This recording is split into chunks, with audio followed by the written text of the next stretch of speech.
Let's move on, though, into our next topic, talking Josh Rosen here. And you know what I just thought about in my head, Mark? What? It's funny to me that on the same day, so we talked about a little bit of running backs, like I said, in the last one. Mm-hmm. Brandon and I also talked running backs in the Primetime Podcast. Today, if you're on Blog Talk Radio, this is nothing, or if you're an audio listener, this means nothing to you because you're listening to it in full. But if you're on YouTube today, we're talking about Josh Rosen, and then the segment of our big board in the Primetime Podcast talking about Josh Rosen. So should we just call it Josh Rosen Day? Is that what we should call today? Is Josh Rosen Day? We could. I don't necessarily know that we want to, but we could do it. Because both podcasts are discussing Josh Rosen. The reason why is we're going to look at best fit, the team that best fit the Josh Rosen. But the reason why I wanted to bring this up is because Jim Mora did an interview Sunday with Sports Illustrated, and he said, and I quote, he needs to be challenged, he being Josh Rosen, intellectually so he doesn't get bored. He's a millennial. You know, those millennials, man. He didn't say that. I added that. He wants to know why. Millennials, once they know why, they're good. Josh has a lot of interests in life. If you can hold his concentration level and focus only on football for a few years, he will set the world on fire. He has so much ability. He's a really good kid. Josh Rosen on Monday, after hearing the interview, tweeted out, why? Hands crossed emoji, hashtag why. Which at first I didn't get. I'm like, oh, that's just him being, and I'm like, oh, he's making fun of it by asking why, because he wants to know why. Mm. I want to ask you what you think about this because for me, the big thing that I don't like about this is if you're my quarterback coming in and I'm drafting you, I don't have to want to worry that you're going to be focused on football. If I'm drafting you as my quarterback, I want kind of the Peyton Manning mentality, the Drew Brees mentality. You're going to be first one in, last one to leave. When you're in the building, I know that you are all about football. Not that you don't have interests outside, everyone does. But when you're in the building, everything is football, football, football. Do you think any negative light because of these comments from Jim Mora? I mean, I don't necessarily like the idea of, you know, to me, this quote kind of implies that he's a guy who should sit. Mm-hmm. And I don't like that because I honestly view him, even though he's not my top quarterback off the board, I view him as the guy who's most ready to come in day one and start. Watching his film, looks like Matt Ryan to me. Yeah. Looks like Matt Ryan, looks good to go, put him in. Exactly. He is an instant starter. Mm-hmm. He is not a wait a year and we'll see what happens. A Josh Allen. Exactly. Although Josh Allen, there's a good chance he's instant starting too. True. Not necessarily. Especially when he goes to the Browns. Exactly. Not necessarily by the best case scenario, just the way it works. Let's hope, though, when he does get thrown in when Tyrod gets benched, that he does better than Nathan Peterman. Everybody He knows doesn't that. throw 5 picks in a game. Yeah, it's just one of these. I don't know. This quarterback class is difficult because the guy there's no clear number one. Well, the guy who I think should be the number one, I've even put him out of the number one spot for reasons of him kind of insulting Cleveland. Josh Rosen? Yeah, Josh Rosen. I mean, he's the guy who I know could start right now. Now, is he the guy with you always say the highest ceiling? No, he's not the guy with the highest ceiling. Yeah, that's Sam Darnold. But if he's in the right spot, he's going to thrive. Mm-hmm. And that's exactly what the quote is saying. Now, the other thing that it makes me think of, and I thought of it this morning when I saw it before this trade had happened with the Patriots and the Rams, was I'm like, well, you want a place where he's going to get challenged, and I kind of felt, and a guy, focused on football, I kind of felt like that's a Bill Belichick type of place to be. Because Bill Belichick will challenge you. Yeah. But would Bill Belichick be, like, and the thing I heard Teddy Bruschi said this on NFL Live, of like, everyone's millennials now, and like most people, you get more millennials now. He's like, that's why meetings are shorter, because you don't want, after a few minutes, guys are on their phone and checking out now. He goes, also, is Bill Belichick, this is me now, is Bill Belichick going to be the coach that when you ask why, is he going to tell you, or is he going to be like, because I said so? No, because I think his relationship with Tom Brady is a little bit of that. True. Not necessarily that Tom Brady's saying why, but Tom Brady's going to challenge him in the sense of like, but what if we did this? You know, what if we tried it this way? And you're saying Josh Rosen could let that creativity out? Exactly. And I don't necessarily think that he's going to sit there, you know, and just kind of, what his tweet is, why that play? You know, I don't think that's the way it's going to go. I think a little bit more of it is the creativity of like, well, why would we do this in this situation when we could potentially try this? You know, and maybe I'm giving Josh Rosen more credit than he deserves, but I don't think so. Don't forget, I mean, with us in the media, we only know what we see. Yeah. Like me and you are not sitting with Josh Rosen interviewing him. However, if you guys want to get this in front of Josh Rosen, he's welcome on the podcast anytime. Would love to have him let him know. Either in studio or on the phone. If you guys want to tweet at Josh Rosen to get him on MVP, let him know. He's welcome on whenever he wants to come. But the thing that, like, I also think about is the stuff that they're like, oh, coaches have said he can be a little condescending with his receivers, to where it's like when he's trying to help them, it comes off in a condescending way. Is that something that's also going to play into it? But is it also like, you know what? That's not a big deal because we're here to win football games in the end. The same has been said about Russell Wilson, though. Not exactly the condescending thing, but that people... He rubs people the wrong way? Exactly, yeah. He rubs people the wrong way when he's like, oh, yeah, you could have caught that, you know, or try it this way. You know, it's not necessarily that helpful coach kind of way. It's more of a, yeah, shut up. I got it. And... Russell Wilson's done just fine with his team. He leads that team without a problem. Except for the only thing with that is the whole break of they're now, like you mentioned in the first segment, like, oh, Seattle's now dealing with this. Yeah, they're dealing with also now it's transitioning into Russell's team. Yeah. Because those vets that they paid didn't want it to be Russell's team. Because the young kid shut up, know your role kind of thing. And they had Marshawn Lynch for a while. Yeah. Where they had Marshawn Lynch doing the I'm here so I won't get fined and doing his whole thing. What do you think? Give me, besides the Patriots. Yeah.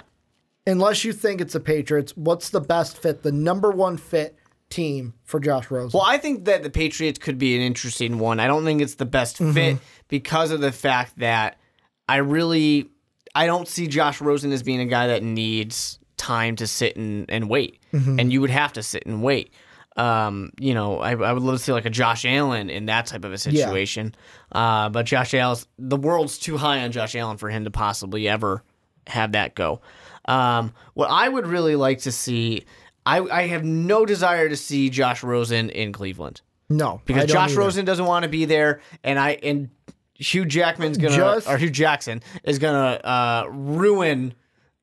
You know, he's going to ruin that because he has proven that he is a bad coach because he's only won one game. Just to get this off the table right now, I am firm, and this is, I don't care if I'm spoiling anything, Josh Allen is number one, Sam Darnold is number two. And I said this on the Primetime Podcast. When it comes out, the Browns really like Josh Allen, you go with your guy.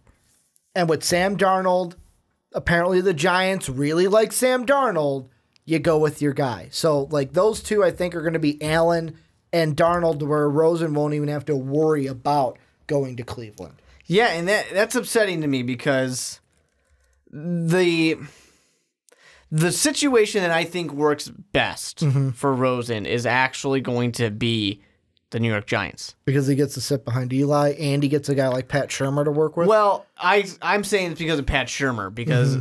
The Patriots, the Giants have gone out and have basically told the world that we don't care who you are, you're tradable. True.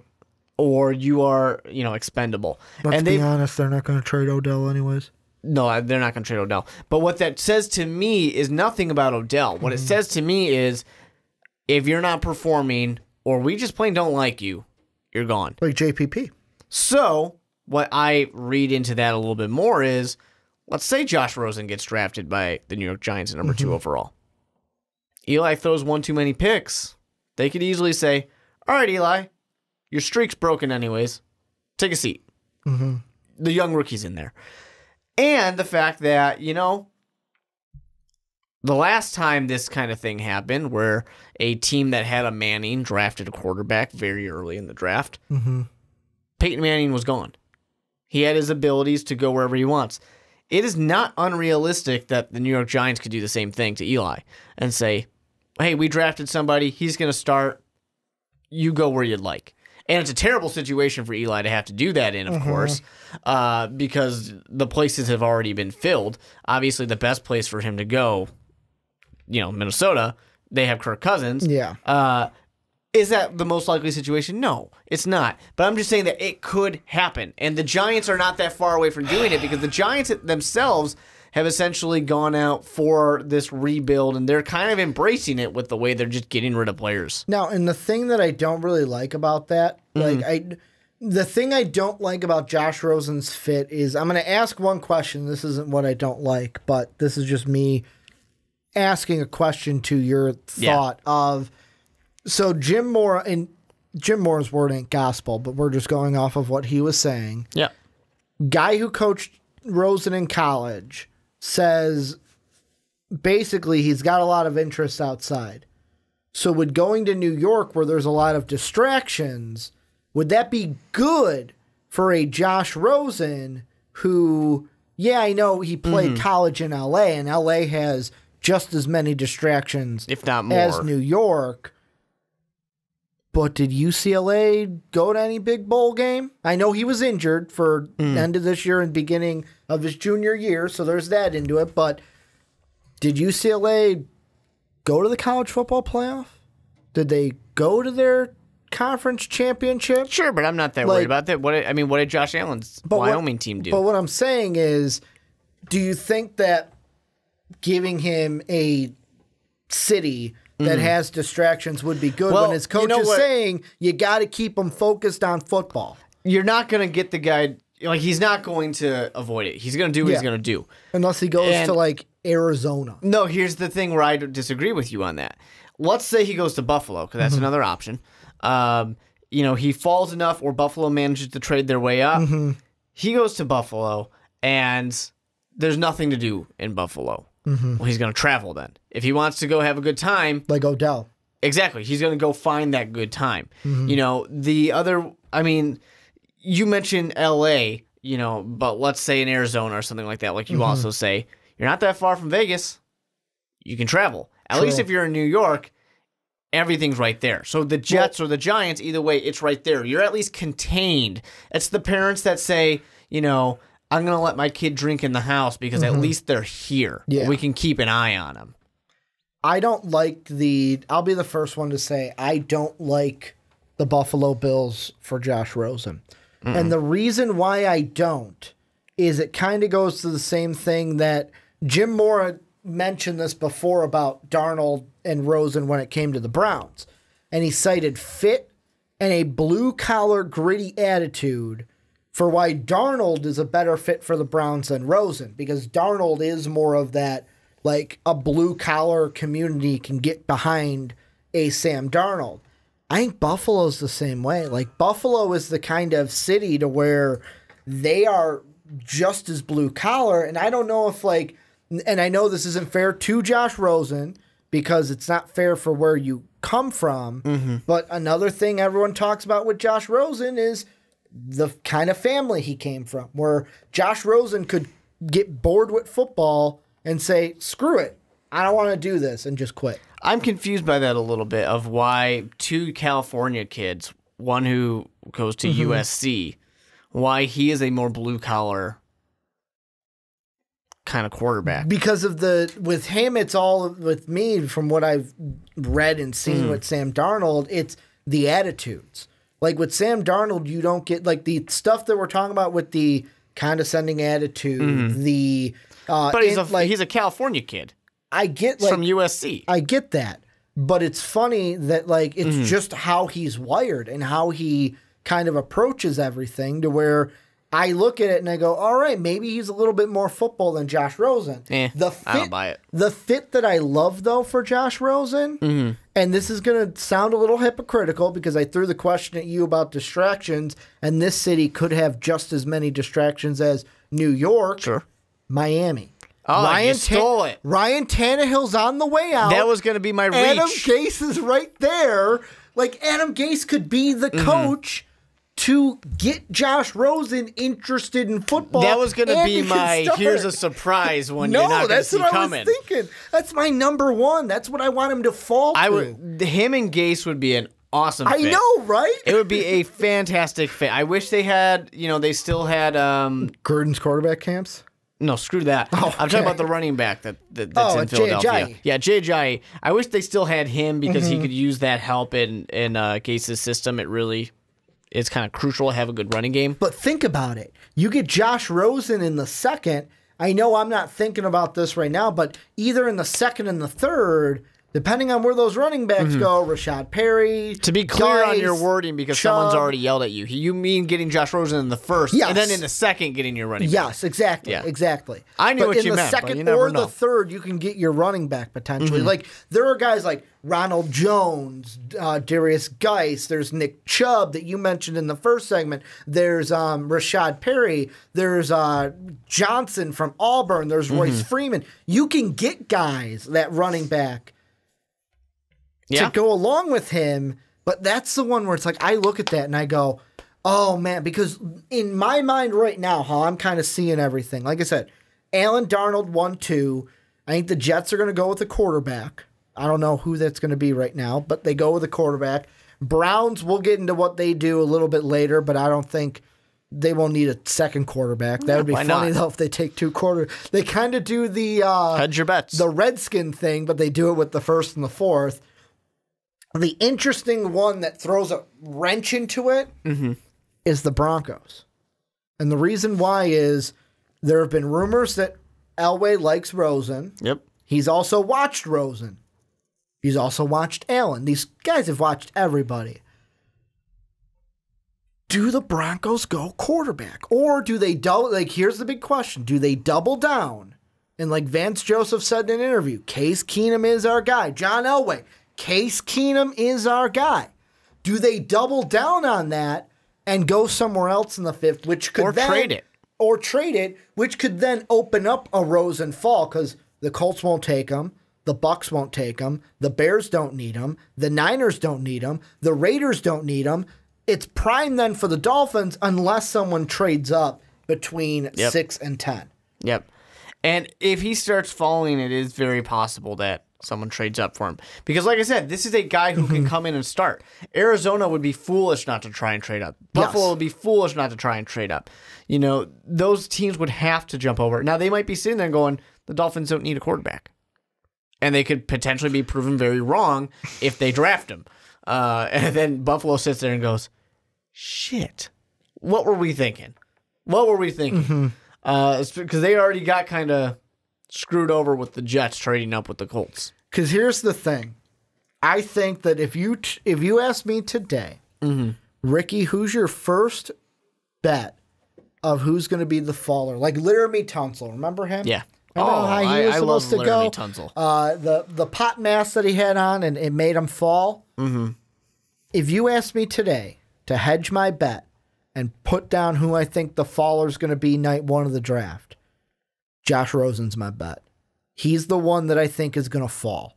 The reason being is, all right, number 5, Broncos on the clock. They're going to go quarterback. No, they didn't. All right, another pick.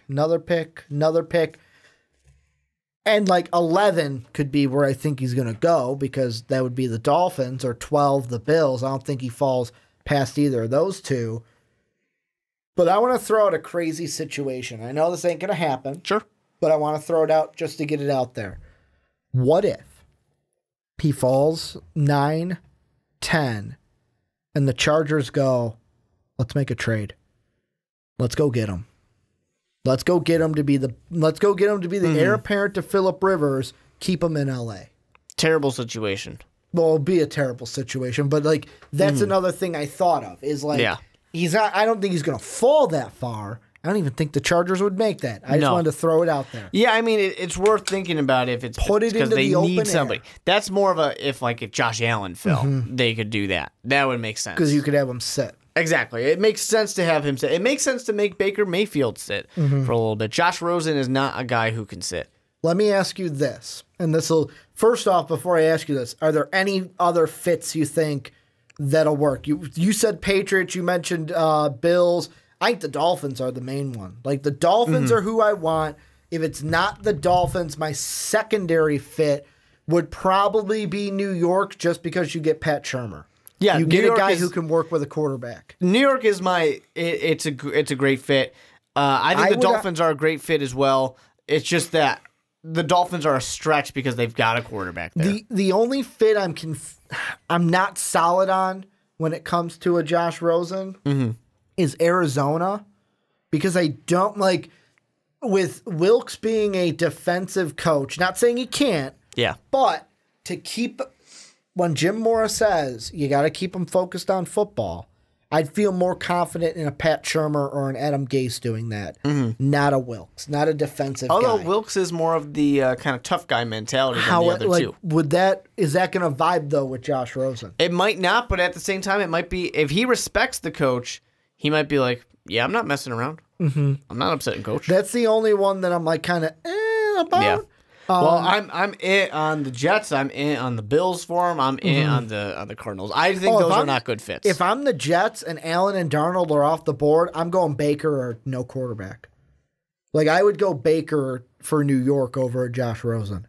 It's tough. But it looks like the Jets are an interesting team. Yeah. Because it looks like it looks like they want another private workout with Josh Allen, which usually when you want a second workout, you're pretty sold on a guy. Yeah, or it could essentially be the idea of they're just like, we're pretty sure these guys are going to go. We think we're going to be left with Josh Allen. Let's make sure we like him. Yeah. I think that, honestly, no matter what happens, to me, Josh Rosen is going to be the most scrutinized quarterback out of this draft class. For the entire career? I see it. I mean, assuming that his career lasts as long as some of these other guys. Thing I wanted to ask you to end this, because that's why I finished the fit thing. Yeah. Top 5 quarterbacks. Go ahead and rank them for this draft class. If you for this draft? For like your guys, so like number 1 is who you would take first as a quarterback. Okay, who I would take. Yeah, for you. Not who you think is going to go for Mark Weber. I mean, I'm just gonna look at it not in I need a guy who can start right now. Sure. Because otherwise, if I need someone who starts right now, Josh Rosen is that guy. No, but but just anything, Darnold. Then I'm gonna take Rosen. Then I'm gonna say Allen. I guess Baker Mayfield. I debated in my head if Jackson is can go above Baker Mayfield, but no, 5. He would be my number 5 too. It's pretty clean cut for me. The only guy who I have questions about. Actually, no, I'm going to change it. I'm putting Baker Mayfield ahead of Josh Allen.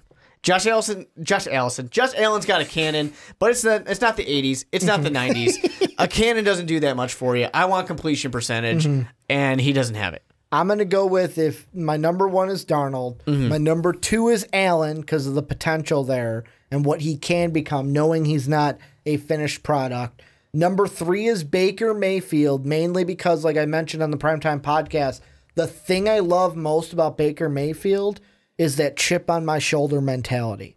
Like, he is the guy to me that's going to come in, work his butt off, first guy in, last guy to leave. He's going to get the team to rally behind him. Number 4 while having his junk in his hand. Number 4 would be Rosen, and then number 5 would be Lamar Jackson.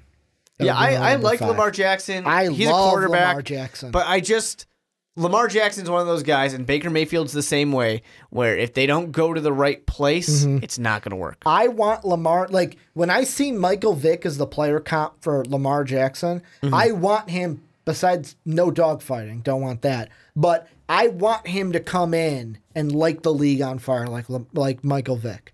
That's what I want. I want him to come in and light the league on fire. Well, you talk about chips on their shoulder. There's a big chip on Jackson's shoulder. Well, I mean, Jackson, too. Like, I asked Sean last week what's going to be his 40 time, and Sean says he's not going to run a 4.3. But he said, Sean had a T-shirt idea of when we do get a 40 out of Lamar, if he's faster than Saquon, it's a silhouette of Lamar Jackson, and it just says quicker than Saquon. There you go. Or like on the front or back, it says quicker than Saquon. But he didn't run the 40 again. So that's another thing, chip on my shoulder. I'm not a wide receiver. I am a quarterback, and I'm going to prove it to you. My biggest concern out of any of these guys is Josh Allen.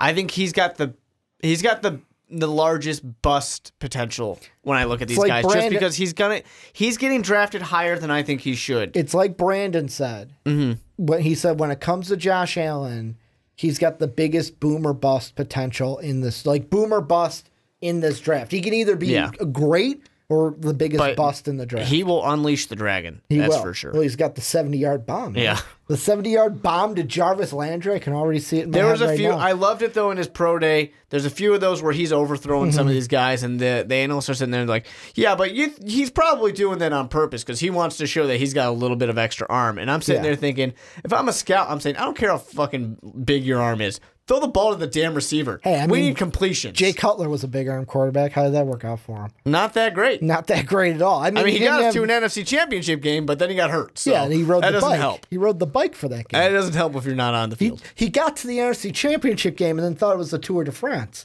Yeah, he was like, I don't understand what's happening. I'm a little confused here. But this is where you guys come in. Let us know your best fits for Josh Rosen. Also, let us know what you think about the Jim Moore comments, because that is really interesting and kind of the whole package when it comes to Josh Rosen. Let us know what you guys think down below in the comment section.